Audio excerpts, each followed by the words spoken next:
عسلامة. نحن اليوم باش نطيبو سوفلي. وللا بات تاع السوفلي نستحقو 500 غرام فرينة، مغرفة كبيرة خميرة خبز، مغرفة صغيرة سكر، مغرفة صغيرة ملح وبيضاء، و3 مغارف كبار زبدة، والحليب الدافي للعجنان. تعدت نص ساعة. شوفوا كيفاش العجينة ما شاء الله تضاعفت. تو نبدو نشكلوا السوفلي متاعنا ونحشوهم. وللا صوص متاع السوفلي نستحقوا شوية دجاج رابي، بصل رابي، ملح، فلفل اكحل، فلفل احمر، وشوية ملح. نقلوهم في الزيت لين يطيبوا.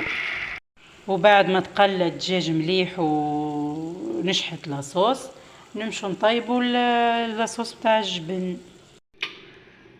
وللاصوص متاع الجبن نستحقوا كاس حليب، شوية ملح، شوية فلفل اكحل، وبرشا جبن فرماج. اللي عندكم حطوا اي فروماج، اي نوعية متاع فروماج تجي بنينة، ونخليها تطيب لين تختار لاصوص.